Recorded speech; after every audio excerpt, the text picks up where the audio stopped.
Hello, welcome to episode 215 of the CraftHouseMagic podcast. My name is Ellie and I'm coming to you from Norwich in Norfolk in the UK, and today is the 30th of June. So welcome everybody. I hope you've all had a lovely crafty week since the last time I've spoken to you, and I'm here to share all the things that I've been making in the last 7 days.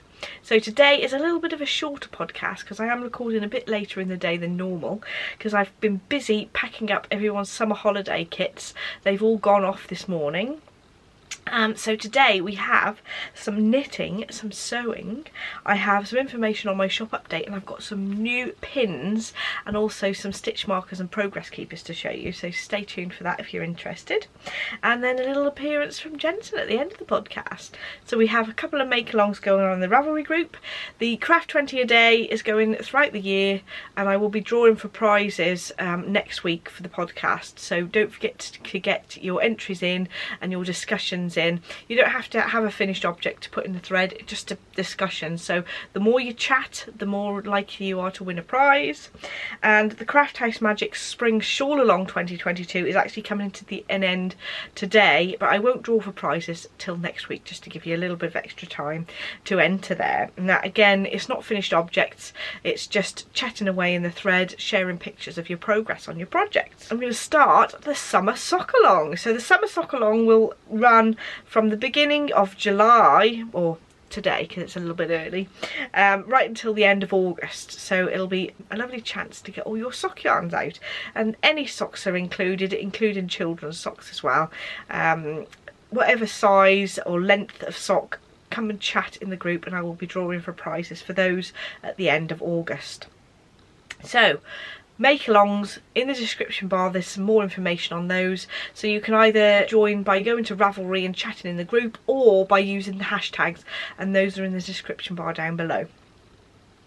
So let's get on with the knitting, shall we? So first of all, I've got a finished object. So Barbara, would you like to come over and show me what you got on?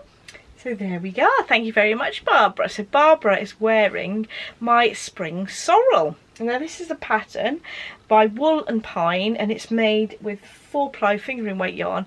I believe that there is a DK version, that's why it's called the Summer Sorrel, because it's in 4-ply and it's also got shorter sleeves as well.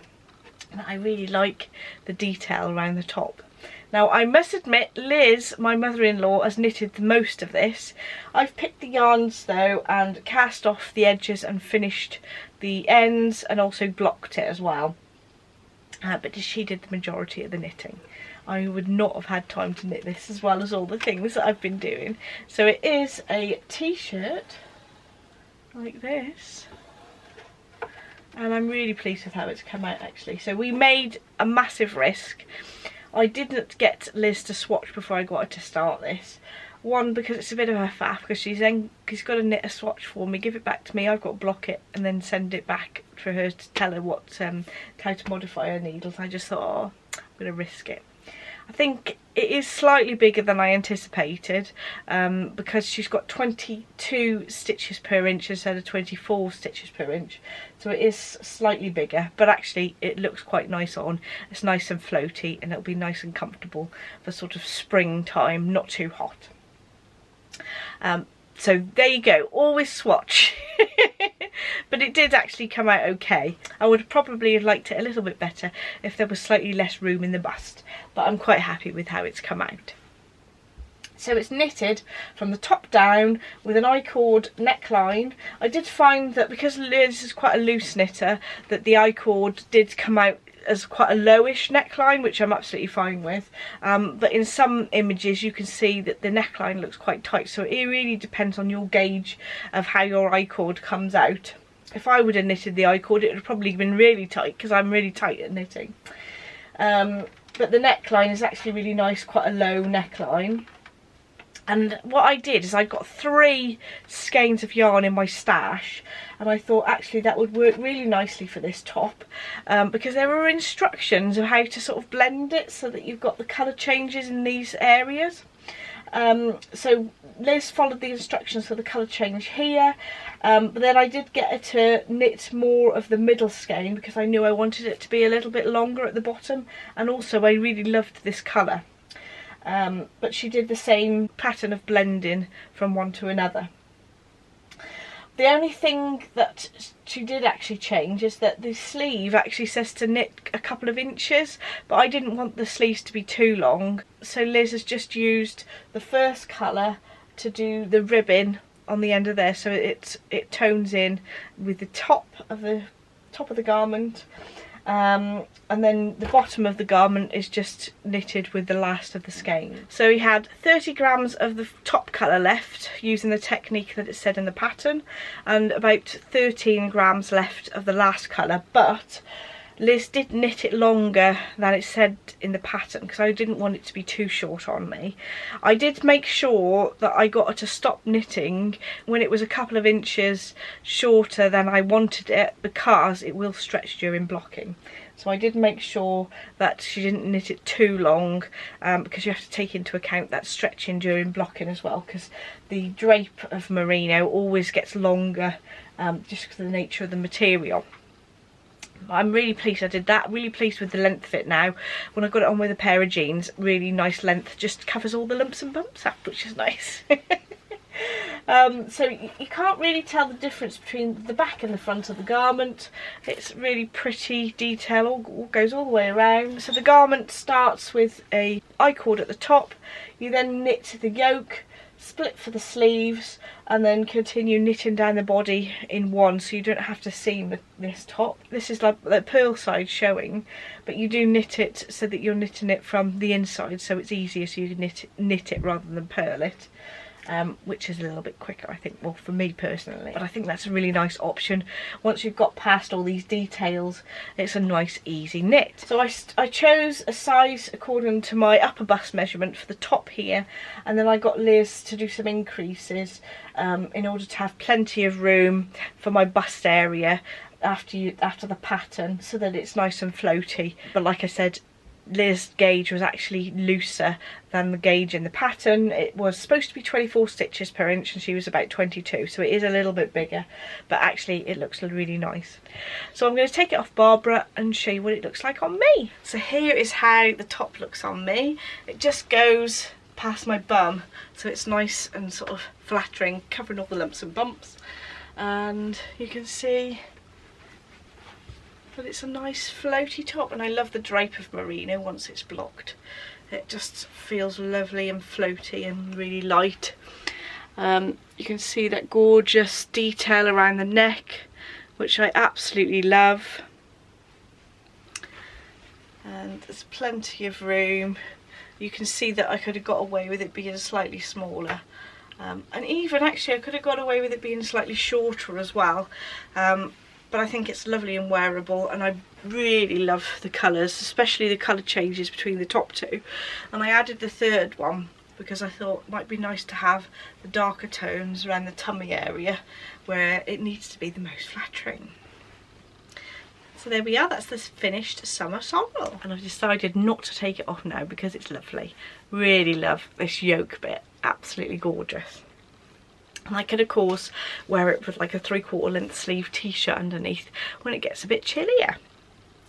So that is what I've got to show you that's finished, but I do have a work in progress to show you. So this is my sparkle cardigan by Hohi Locatelli, and I have done quite a bit since the last time I showed it to you. So this is in my Ocean Drive colourway, which is on a merino yak and silk base. So the yak and silk and merino base itself has got like a grey browny tinge to it. So when it's over dyed, it's got this beautiful natural sort of undertone to it, which I love. And this is the Ocean Drive colourway. This is a turquoisey greeny blue colour. It's slightly more green than blue, I'd say, but I'm really loving how this is coming out. So I did actually think, right, I want a sort of dark turquoisey greeny cardigan, and I dyed this up specially so that I could make myself this cardigan. You can see I've gone past the armholes now and I have a few inches. I've got 2 or 3 inches of knitting on the body. If I can hold it up, you can see that I've done, the front curls up quite a lot. I did have a comment actually, and I haven't had a chance to catch up with comments for a couple of weeks now, I'm afraid, but somebody was saying that they were worried that because it isn't lace that it might be a bit small compared to the gauge of the other cardigan. But actually I did the gauge swatch in stockinette stitch to start with, and also this yarn is very slightly thicker than the yarn that I did it in originally, so it'll, if anything, it'll be slightly bigger. So it's a bit naughty again not gauge swatching, but because I have knitted this before, and it is of course the same gauge because I'm using my knitting and the same needles, I'm just using a slightly different yarn, I think that small risk is okay. This is going to be quite a fitted cardigan, and you can't really see how wide it is because it has curled up a bit because it is stockinette. So the Sparkle cardigan by Hohi Locatelli has got an eyelet pattern that goes all the way through the cardigan, but I decided for this version to just do it plain because it'll be slightly warmer, I thought, and it'd just be an ideal thing to wear with lots of different outfits, and I just love this colour. So this is what the yarn looks like in the cake, and you can really see those tones of like a beigey brown base underneath the turquoisey colour. So there we go, that's my progress on my cardigan, and that is all the knitting progress I've done this week. I've really not had a lot of making time, and I'm afraid that's all the knitting I've got to show you, but I do have a little bit of sewing. So last week on the podcast I showed you that I'd bought some of these different hexaform shapes that are pre-cut, a fabric that you can leave in to English paper piecing, and I don't know if I actually mentioned that. So for those of you who hadn't done English paper piecing before and hadn't heard of hexaforms, they're pre-cut pieces of fabric that actually you can leave in your English paper piecing so that you don't have to take them out at the end, and it makes a nice textured, so if you use hexaforms you can see that it actually lifts the hexagons from where you sew them on, and they aren't so flat, so it gives them a little bit of sturdiness. And I do like them because you can leave them in as well. So I am working on this box I've just showed you. So previously I've showed that I've joined all the panels together of my hexagon basket, but I haven't finished lining it yet. And I thought, so the original pattern shows little pockets at the side of the lining inside the box, but because I want to store my hexagon case, which I keep all my English paper piecing things in as well, which is also a pattern by the same designer, Emma Jones. I will leave links to these patterns in the description bar down below. I've got so many of the hexaforms in there, it's packed it out a bit. So this is a case that I've made that's also by Emma Jones, the pattern. I want to put this inside the hexagon box when I finish, like this, and if I've got pockets all around the sides, it's going to stop me putting the case inside like this. So originally this pattern says to have like a button closure, but I didn't put the button closure in because I was going to either make a slip case for it, and then Emma brought out this pattern, so I thought this would be ideal just to pop everything in. So instead of doing the pockets around the side of the box, I'm going to do a little hexagon motif at the bottom, and I did make a start on doing a little hexagon flower for the middle of the box, but I am going to do some of those different shapes around the edge, which I'm very excited about. But I just thought I'd give you a little quick glance at my progress. I did hope to have done a lot more on this since last week. So all these fabrics that I've used that are the actual hexagons, they're all Lynette Anderson fabrics that I bought in a set at the quilt show a few years ago. Well, quite a few years ago now, possibly 6 years ago. For the time that's passed, and I keep going on about it. But that is my progress on the box, and I will pop links to the patterns that I've talked about in the description bar down below. So now I'm on to my shop update section. So last week I released the listings for the July yarn clubs for the mixtape minis, which is a set of minis that have been designed to coordinate together, and they're all named after different songs that I've put together as a sort of mixtape.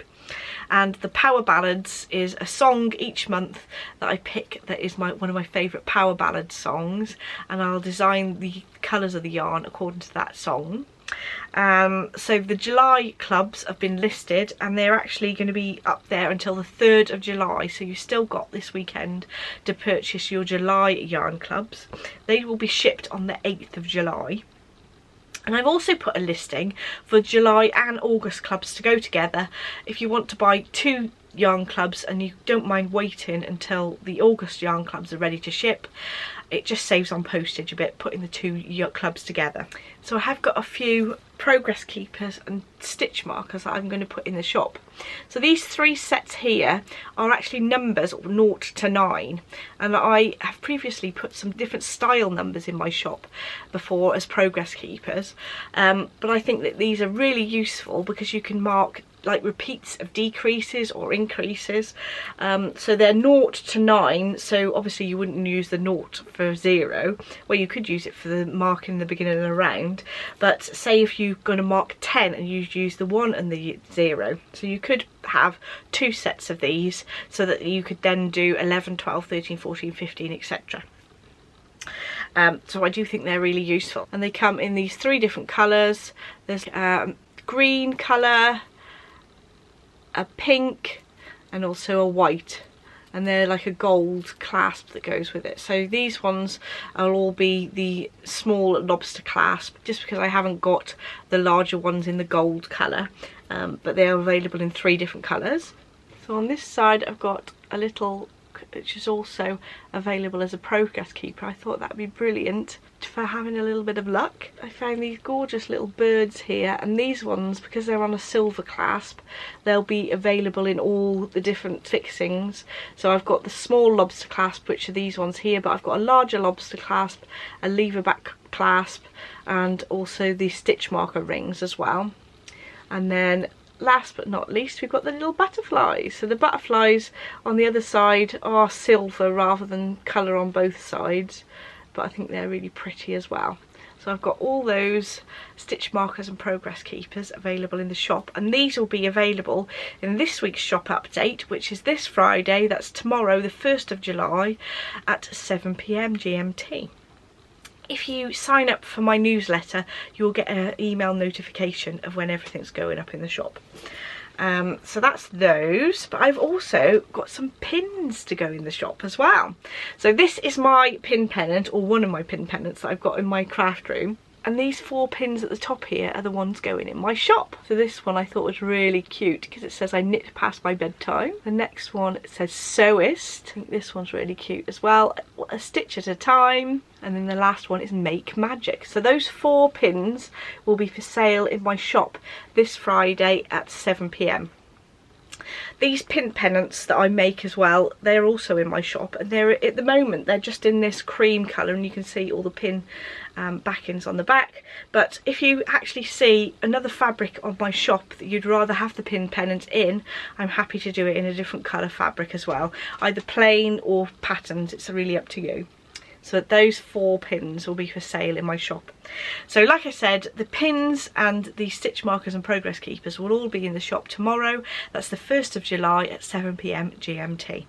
And like I said, if you do sign up to my newsletter by going to my website, scrolling down to the bottom of the page and popping your email address in there, you'll get an email notification whenever I put anything in the shop. And also I draw for prizes once a month, and you could be a lucky winner of one of the yarn clubs as well. So now over to you, Jensen. So today Jensen's got his sheep to show you. Are you excited? So these 2 sheep I hand sewed from some patterns that are in a Tilda book, and I've given him to play with, but of course because they're handmade I'll keep an eye on him when he's playing with them, just in case anything falls off. But I have made sure that they're stitched quite well. Are you enjoying playing with them, Jensen? Are you lost for words? Are you lost for words? Oh, he's found his blanket now. He's always getting up to mischief, and he's not even crawling yet. So these are the sheep. And he has been hugging them before, but as soon as I get the camera out, he's too starstruck and wants to just be crazy, don't you? You in those legs? Yeah. Thank you very much, Jensen. So thank you so much for watching. Don't forget to like and subscribe if you'd like to see more, and I shall see you in the next episode. Bye!